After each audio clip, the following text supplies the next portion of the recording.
Shalom, bien-aimés dans le Seigneur, nous vous saluons dans le nom précieux et glorieux de notre Seigneur Jésus. Nous sommes dans la joie de pouvoir réellement nous retrouver et partager la parole du Seigneur. Nous sommes dans la joie de pouvoir réellement être reçus dans vos maisons. Que l'Éternel, notre Dieu, vous soit très favorable, que l'Éternel puisse bénir chacun de nous, que l'Éternel puisse apporter réellement des solutions, que l'Éternel puisse apporter la paix, la joie, l'amour dans vos foyers, dans le nom puissant et glorieux de notre Seigneur Jésus. C'est votre émission que la Bible parle, une émission qui vous est présentée par votre bien-aimé le pasteur Philippe Mukenge, une émission qui répond aux questions, une émission qui répond aux préoccupations, une émission qui répond à nos inquiétudes, une émission qui nous éclaire afin que nous puissions nous certifier, que nous puissions nous rassurer, que nous puissions comprendre, que nous puissions vivre selon la volonté de notre Seigneur. Voilà, bien-aimés dans les seigneurs, tous les mercredis à partir de 20 heures, cette émission vous est présentée par votre serviteur, le pasteur Philippe Mukenge. Oui, nous sommes là à votre service. Voilà pourquoi nous vous demandons de pouvoir réellement nous faire parvenir vos questions. Et il faut le savoir, aucune question n'est une question sans utilité, car nous croyons que quand il y a une question, il y a la réponse. Dieu est la source réellement de toute sagesse et de toute intelligence. C'est lui qui donne des solutions, celui qui donne des réponses à nos préoccupations. Voilà, que l'Éternel vous bénisse, que l'Éternel vous soit très favorable, que le Seigneur puisse accorder à chacun de nous selon ses besoins, selon ses attentes, selon ses désirs. Car nous croyons que ceux qui font de l'Éternel leur délice, les Seigneurs accomplissent les désirs de leur cœur. Car nous sommes dans la joie de pouvoir réellement être dans la maison du Seigneur, entre les mains du Seigneur, conduit par le Seigneur, pris en charge par le Seigneur, et nous savons qu'il connaît nos problèmes et il va répondre à tous ces problèmes. Salutations à tous les bien-aimés qui soutiennent cette émission par leur participation. Que le Seigneur vous soit favorable. Nous saluons le bien-aimé Todd Bemba, nous saluons le bien-aimé Peter Mokwa, nous saluons le bien-aimé Ghislaine, nous saluons le bien-aimé Jean Didier, nous saluons le bien-aimé Jean-Marie, que le Seigneur vous soit très très favorable. Salutations à la sœur Sylvie, salutations à la sœur Bia, nous saluons la sœur Bibiche, la sœur Francine, nous saluons la sœur Pélagie, Aurélie, le bien-aimé Farid, que le Seigneur vous soit très favorable. Salutations à la sœur Valérie, à la sœur Charlotte, nous saluons n'est-ce pas, tous les bien-aimés et toutes nos sœurs qui vont pouvoir réellement nous rejoindre, que le Seigneur vous soit très favorable.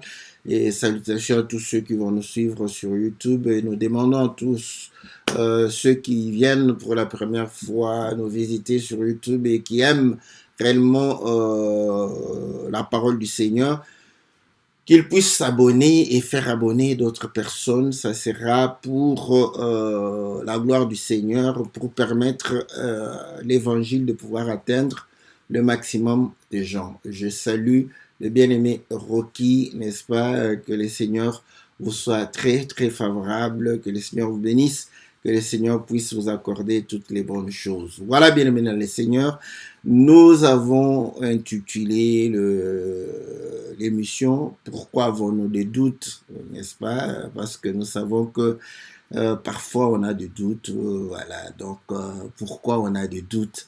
Pourquoi nous posons cette question? Parce que vous allez comprendre que certains, au début de leur foi, ils ne sont doutés de rien, mais après, ils se posent des questions et ils ont des doutes. Ils savent plus si, voilà, ils avaient cru, s'ils étaient dans le bon, s'ils c'était véritablement le bon chemin, n'est-ce pas? C'est tout à fait normal. Voilà, ça arrive. Il faudrait chercher à pouvoir se rassurer au lieu d'éclipser ces doutes, surtout que par rapport à la parole, par rapport à la foi, vous allez comprendre que les doutes ne font pas bon ménage avec la foi. Donc, on va commencer à pouvoir t'exhorter. Il faut simplement croire, il ne faut pas trop raisonner, il ne faut pas trop se poser des questions. Oui, ça, c'est la facilité. Ça, c'est, comme je le dis, c'est de la paresse spirituelle. Il faudrait par contre répondre aux préoccupations de celui qui doute. Voilà, au lieu de l'incriminer pour dire que voilà, ayant des doutes, donc il n'a pas la foi, tout ceci, tout cela. Donc voilà, bien aimé dans le Seigneur, pourquoi nous avons choisi de pouvoir réellement répondre à cette question. euh, Qu'est-ce qui fait que nous puissions avoir de doutes? Voilà. Donc, c'est pour cette raison que nous sommes en train de pouvoir réellement apporter la lumière pour que vous puissiez comprendre quelle est la solution, qu'est-ce qu'il faut faire lorsque vous avez des doutes. Voilà, quand vous avez des doutes, qu'est-ce qu'il faudrait faire? Voilà, bien aimés dans les seigneurs, nous saluons ceux qui nous ont rejoints. Liliana Santos, que le Seigneur bénisse. Nous avons aussi vu notre sœur, n'est-ce pas, qui nous a rejoints.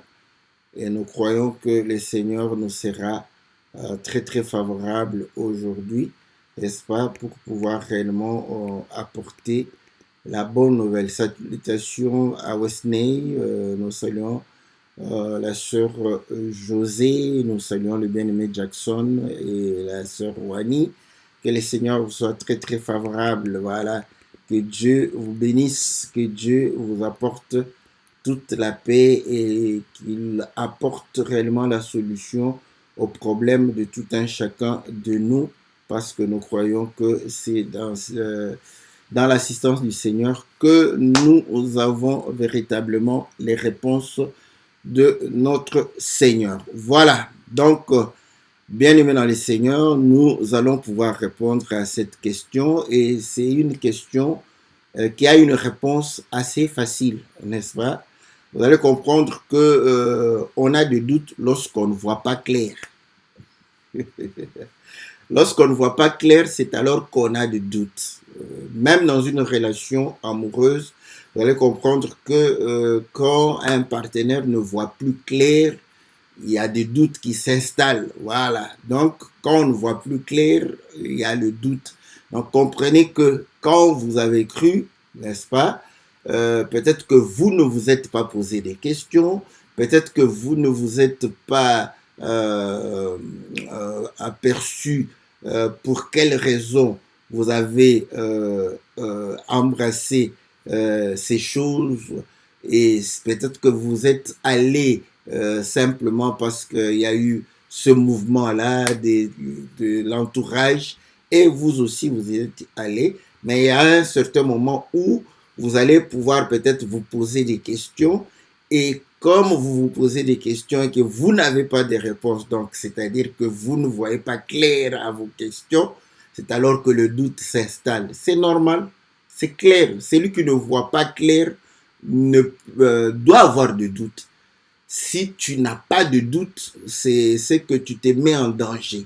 Celui qui ne voit pas clair, les doutes sont en fait une solution, n'est-ce pas, qui se dessine pour lui. Parce que si vous préoccupez à répondre correctement à vos questions pour dissiper les doutes, c'est alors que vous allez pouvoir vous certifier si vous êtes dans le bon, ou vous allez pouvoir réellement comprendre que vous étiez en train de vouloir commettre une erreur. Voilà. Donc, c'est ça ce qui se passe, n'est-ce pas, dans les choses de Dieu, n'est-ce pas, même dans la vie de tous les jours. Lorsque vous ne voyez pas clair, vous allez avoir des doutes. Voilà. Voilà pourquoi le Seigneur, lorsqu'il va pouvoir exhorter, n'est-ce pas, exhorter ses disciples, nous pouvons lire dans le livre de Marc, n'est-ce pas, je crois que c'est Matthieu aussi a fait, mais je vais lire dans le livre de Marc. Marc au chapitre 11. Voilà. Le Seigneur dit ceci au verset 22. Jésus prit la parole et leur dit, ayez foi en Dieu. En vérité, je vous le dis, si quelqu'un dit à cette montagne, ôte-toi de là et jette-toi dans la mer, et s'il ne doute pas en son cœur, mais croit que ce qu'il a dit arrive, cela lui sera accordé. Ça, c'est bien. Le Seigneur est bon, hein? Le Seigneur est allé très fort pour dire que voilà, si tu es devant une montagne et que tu regardes la montagne et tu crois dans ton cœur que réellement tu peux déplacer la montagne sans pour autant douter. Voilà. À ce moment, il dit, ce que tu demandes là, ce que tu vas voir, cela va arriver. Donc, on comprend. Prenons cet exemple. Vous savez pourquoi le Seigneur a dit cela? Parce que si vous êtes devant la montagne, une montagne, euh, la montagne de Kilimanjaro, vous êtes là devant cette montagne. Je crois que dans votre cœur, vous ne serez pas certifié que vous pouvez déplacer cette montagne. Voilà pourquoi, quand le Seigneur dit ça, il sait véritablement. Il sait que non, les hommes devant des montagnes comme ça, ils seront dans le doute pour dire vraiment, bon, ça va se déplacer pour... D'abord, si vous êtes loin de la mer, parce que là, il va dire qu'il faut jeter dans la mer. Vous êtes loin de la mer, vous allez jeter ça dans la mer comment? Si vous êtes loin de la rivière, il y a des montagnes qui sont loin des rivières. Vous voyez? Donc, là, le Seigneur était sûr que cet exercice-là va pouvoir interpeller plusieurs d'entre nous. Ça, ce sont des versets que j'aime bien parce que à ce moment, tout le monde, n'est-ce pas, tout le monde se dit que non, il ne faut pas prendre cette écriture de manière littérale. Parce que si vous prenez l'écriture de manière littérale, même moi, dans mon cœur, la montagne va... Donc, comme je ne crois pas dans mon cœur, je ne pourrais pas déplacer une montagne réelle comme ça.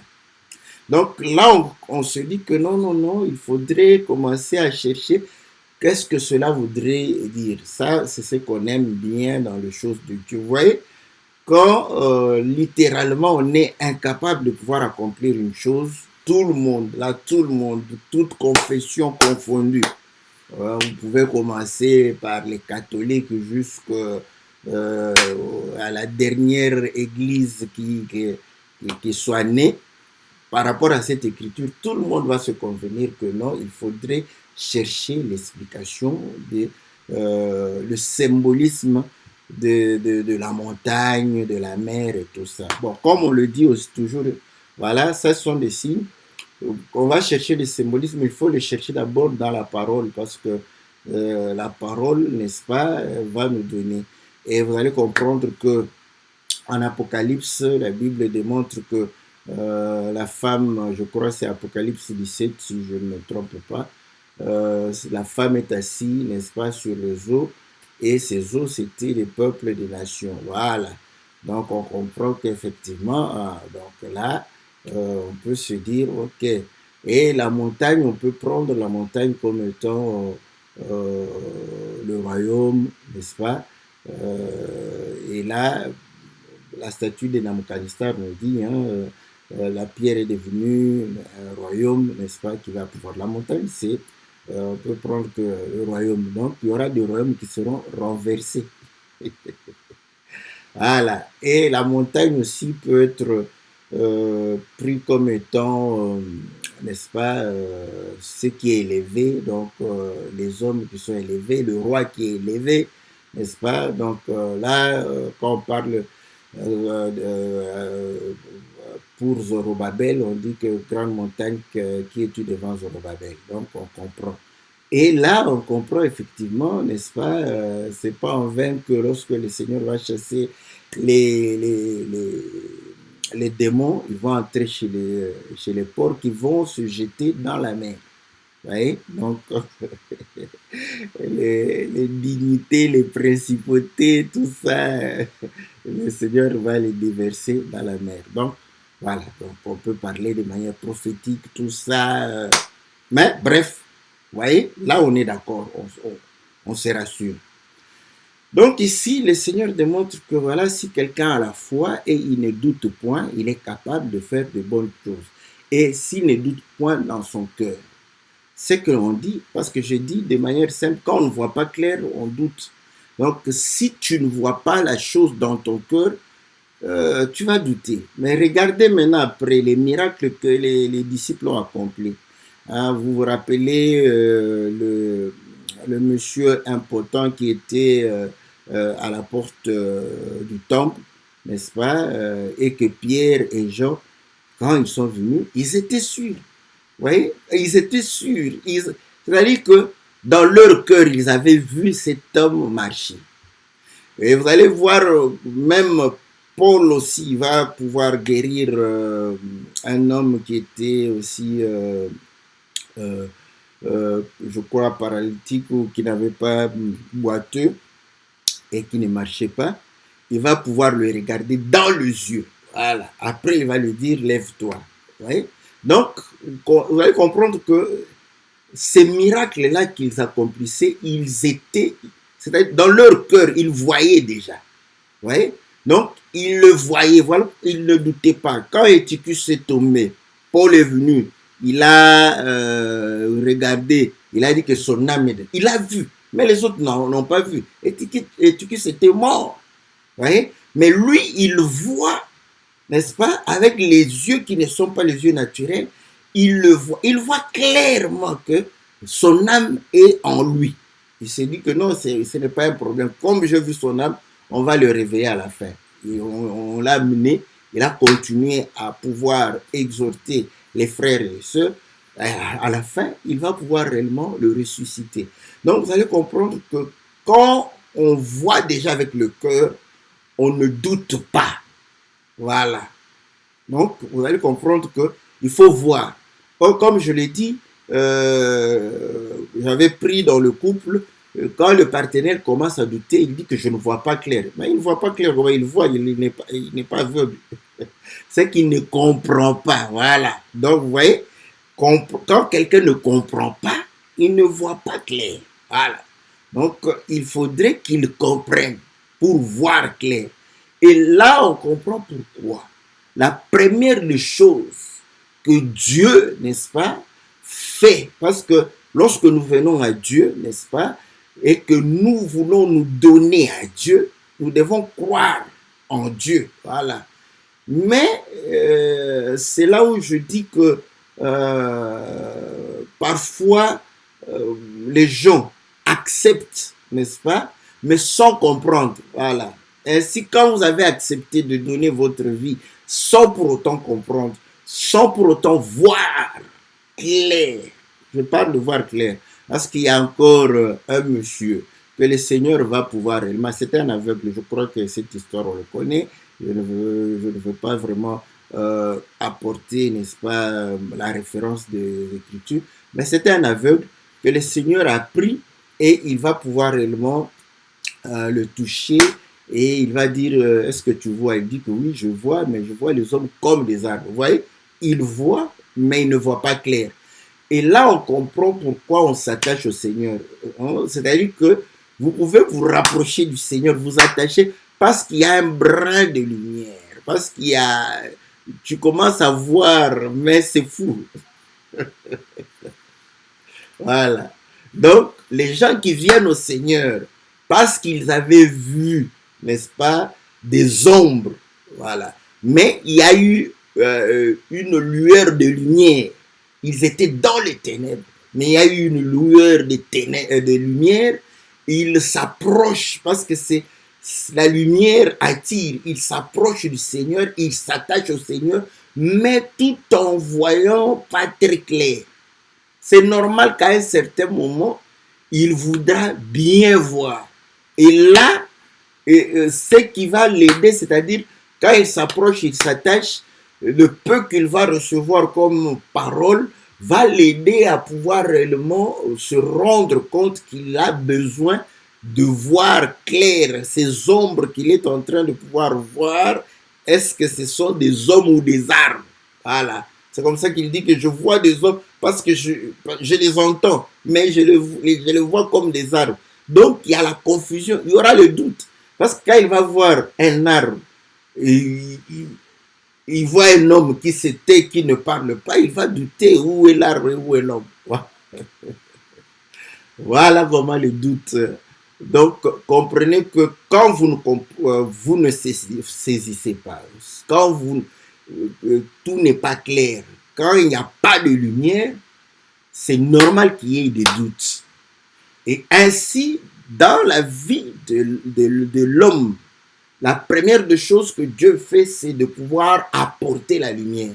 C'est comme ça que même dans la création, vous allez comprendre que le premier jour, c'est la lumière. Dieu dit que la lumière soit. Et Paul, dans le livre de 2 Corinthiens, au chapitre 4, il dit que c'est lui qui a dit que la lumière soit, a fait briller la lumière dans nos cœurs. Vous voyez?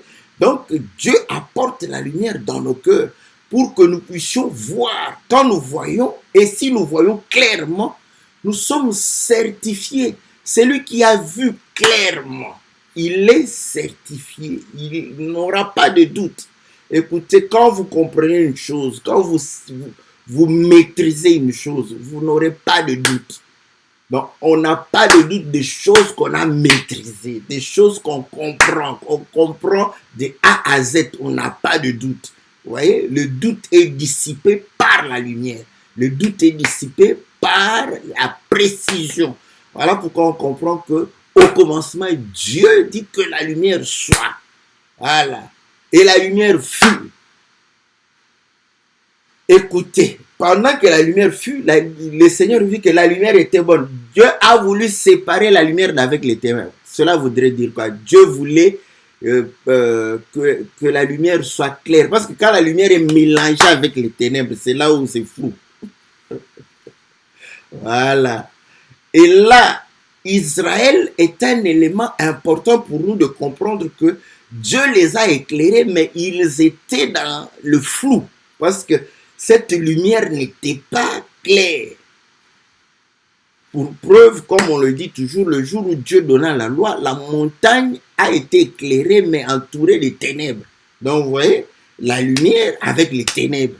Comme au commencement, Dieu dit que la lumière soit, la lumière fut, mais la lumière était avec les ténèbres. Imprécision, voilà. On ne voit pas clair les limites de la lumière et des ténèbres. Dieu, vu que la lumière était bonne, Dieu sépare la lumière d'avec les ténèbres. C'est ça l'étape que l'homme passe dans sa vie pour pouvoir se rassurer, pour pouvoir réellement avoir la foi. Donc, au début, quand Dieu dit que la lumière soit, Dieu fait briller. Donc, il y a des ténèbres avec la lumière. Voilà, c'est le mélange. Et lorsque Dieu verra que la lumière est bonne et que toi aussi tu vas apprécier la lumière, parce que lorsque nous apprécions la lumière comme Dieu, nous allons chercher à nous débarrasser des ténèbres. Donc tu vas chercher à pouvoir avoir la précision des choses. Donc frère, lorsque Dieu met dans ton cœur l'envie de pouvoir avoir la précision des choses, que quelqu'un ne vienne pas te dire que tu dois croire sans réfléchir. Vous voyez, la foi ne demande pas les réflexions. C'est faux. La foi, n'est-ce pas, la foi, c'est de la sagesse qui a pour science la réflexion. N'est-ce pas? Proverbe le dit, hein, la sagesse a pour la science la réflexion. Et d'ailleurs, Ecclésiaste le dit, le sage, c'est celui qui a la raison de chaque chose. Voilà, il comprend les choses. Donc, vous voyez, la raison, c'est le raisonnement. Donc, il raisonne, il réfléchit et il a le but de chaque chose. C'est ça la foi. Donc le doute, quand le doute arrive, il ne faut pas paniquer. Il faut chercher, n'est-ce pas, des solutions appropriées par rapport à ces doutes pour pouvoir les dissiper. C'est la même chose dans la vie de tous les jours. Je vous dis des choses qui sont pratiques. Vous allez comprendre, comme je l'ai dit, il faut la foi, le Seigneur le démontre que celui qui croit dans son cœur sans douter, il va pouvoir réellement déplacer les choses, donc la montagne, tout ça, on a expliqué un tout petit peu. Donc vous allez comprendre que il faut d'abord que dans ton cœur que tu voies. Parce que la lumière, il y a les yeux dans le cœur. Donc tu dois voir les choses qui vont se manifester après. Écoutez, ceux qui croient à leurs rêves doutent très peu. Vous voyez? Les gens qui croient à leurs rêves, ce sont des gens qui ne doutent point et ils se mettent en mouvement parce qu'ils croient à leurs rêves. Vous pouvez rêver quand vous dormez comme ça et puis vous rêvez. Et d'autres rêvent tout en étant éveillés. Voilà pourquoi les États-Unis, n'est-ce pas, on parle de rêve américain. Vous voyez, ils ont insufflé, n'est-ce pas, cela à toute une population, que vous avez le droit de rêver, vous voyez, et de croire à vos rêves. Et parce qu'ils croient à leurs rêves, parce qu'ils croient, voilà pourquoi ils ne doutent pas, ils avancent. Les gens qui ne croient pas à leurs rêves, ils doutent, parce que c'est pas clair. Oui, ils se disent, wow, je ne sais pas si ça va marcher ou pas. Mais quelqu'un qui croit à ses rêves, il dit, non, ça va marcher. Vous lui montrez que non, mais il y a des difficultés, il y a des avantages. Non, ça va marcher parce qu'il croit. Oui, il n'a pas de doute. C'est comme ça. Voilà pourquoi, quand vous rêvez et que vous croyez à vos rêves, vous allez agir avec conviction, avec certitude. Bon, dans le domaine de la foi, avec foi. Voilà. Et là, vous allez comprendre que même les païens qui croient à leurs rêves, ils agissent. Vous voyez? Ils y croient. Ils sont convaincus. Ils se mettent en mouvement. C'est comme ça qu'ils progressent. Parce qu'ils ont déjà vu. Voilà. Ils ont déjà des réponses. Voilà. C'est comme ça qu'ils agissent. Mais celui qui n'a pas de réponse, il doute. Il se dit, mais je ne vois pas clair. Il hésite. Il est en train de douter.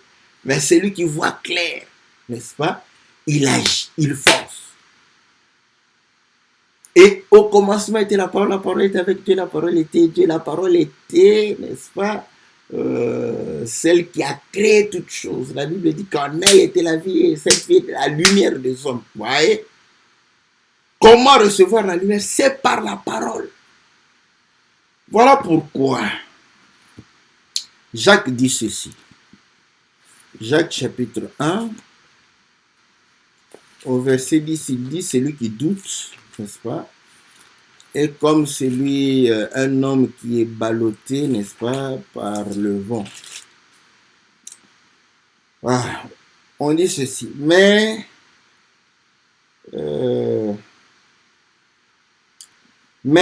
qu'il la demande, bon, au verset 5. Si quelqu'un d'entre vous manque de sagesse, qu'il la demande à Dieu qui donne à tous libéralement et sans faire des reproches, elle lui sera donnée. Mais qu'il la demande avec foi, sans douter, car celui qui doute est semblable au flot de la mer que le vent agite et soulève. Vous voyez? Bon, je parlais de la sagesse. La sagesse, c'est la réflexion. Donc, la foi où tu dois croire aveuglément, là, c'est dangereux. Vous voyez?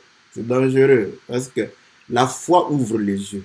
Voilà pourquoi on dit un aveugle qui est connu par un autre aveugle. Ils vont tous tomber. La foi, tu as les yeux, tu vois. Voilà. Tu réfléchis. Tu réfléchis. N'est-ce pas? Donc, on dit que Il faut demander la sagesse. Quand vous avez foi, vous ne doutez pas. Dieu va vous la donner. Celui qui doute, c'est quelqu'un qui est ballotté par le vent. Éphésiens dit ceci. Éphésiens chapitre 4. Éphésiens chapitre 4, verset 11, on dit celui qui a donné les uns comme apôtres, les autres comme prophètes, les autres comme évangélistes et les autres comme pasteurs et docteurs, pour le perfectionnement des saints, cela en vue de l'œuvre du ministère et de l'édification du corps de Christ, jusqu'à ce que nous soyons parvenus à l'unité de la foi et de la connaissance du Fils de Dieu, à l'état d'homme fait, à la mesure de la stature parfaite de Christ. Ainsi, nous ne serons plus des enfants flottants et entraînés à tout vent de doctrine. Vous voyez? Donc, le ministère a été donné pour nous rassurer, pour que nous ayons la foi, pour qu'on ne doute plus. Le ministère dissipe les doutes que nous avons.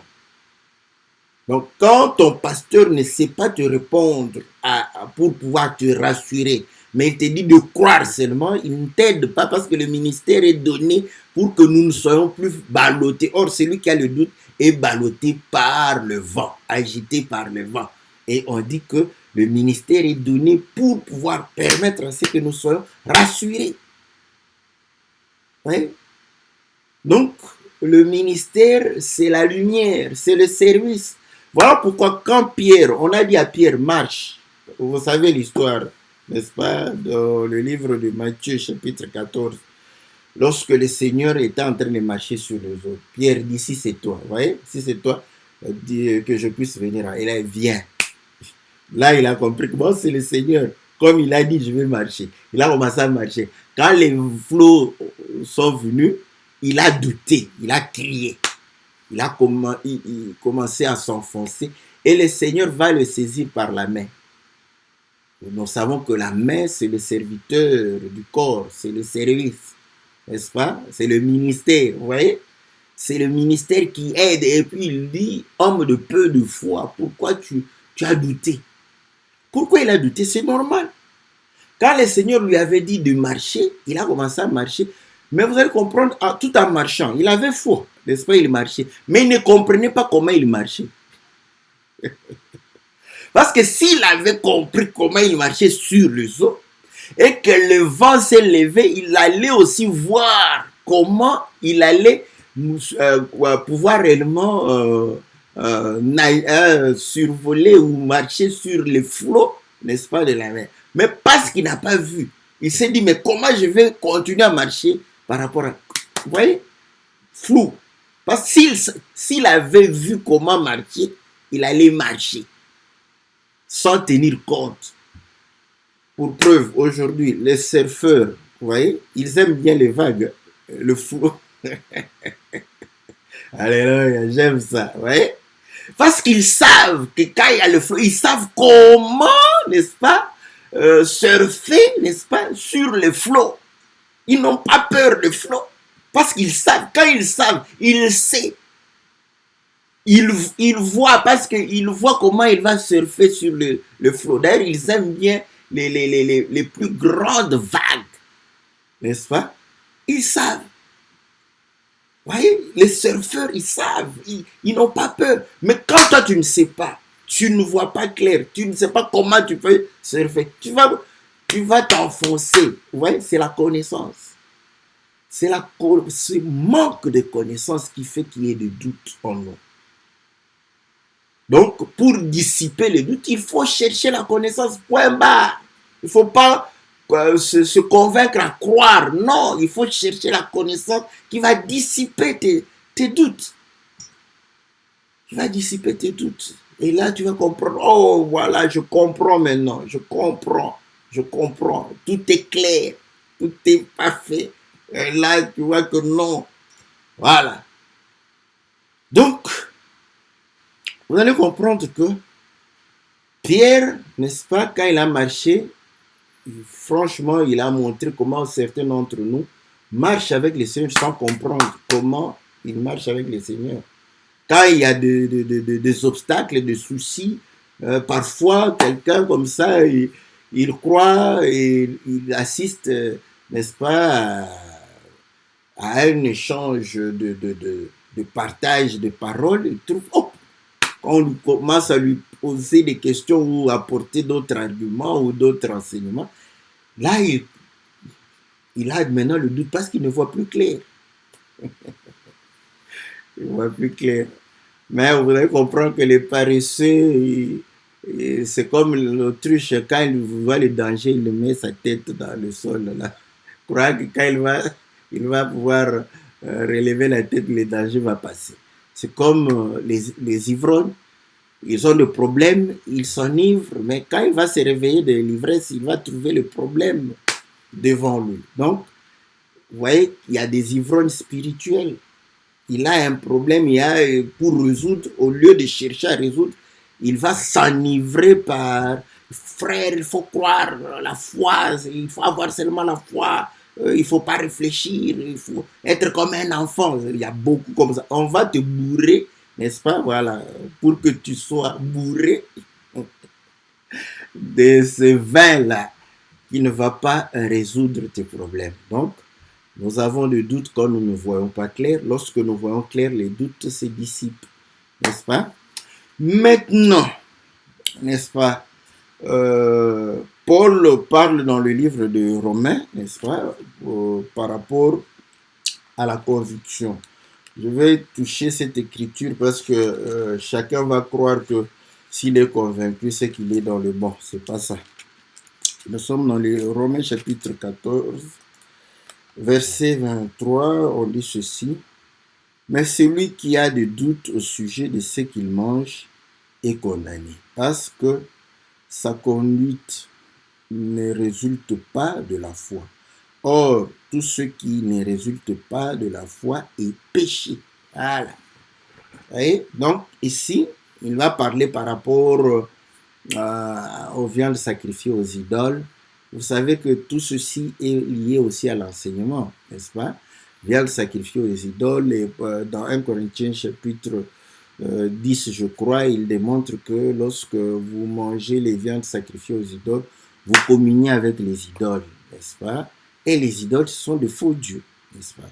Et faux dieux, nous savons que Dieu, c'est la parole. Donc, des paroles qui ne sont pas les paroles de Dieu, c'est ça même l'idole, c'est ça même le démon, c'est ça même comment la nourriture, parce que l'homme ne vit pas seulement de pain, mais de toute parole qui sort de la bouche de l'Éternel. Quand cette bouche n'est pas la bouche de l'Éternel, vous allez vous nourrir, n'est-ce pas, des viandes sacrifiées aux idoles. Donc, voilà, ça c'est l'aspect spirituel de ces choses-là. Donc, il vient pour dire que quand tu n'as pas de doute, tu es convaincu, car ce qu'on fait avec conviction est juste. Ouais. Si vous êtes convaincu d'une chose qui soit réellement la parole de Dieu, quand vous le faites avec conviction, vous ne péchez pas.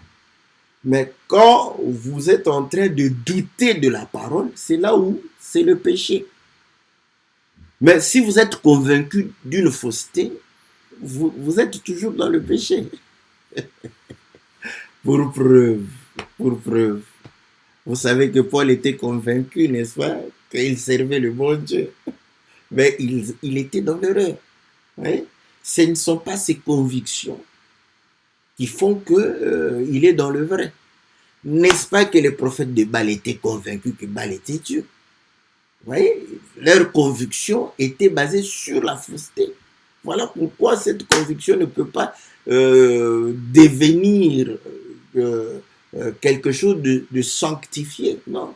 Ce qui est sanctifié est lié à Dieu. Voilà pourquoi vous allez comprendre que un chrétien marche, n'est-ce pas, en s'examinant lui-même. Ce n'est pas le doute, n'est-ce pas?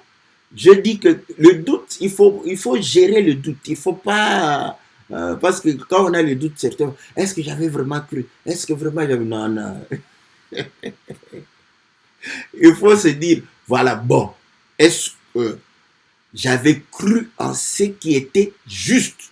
Voilà, c'est tout.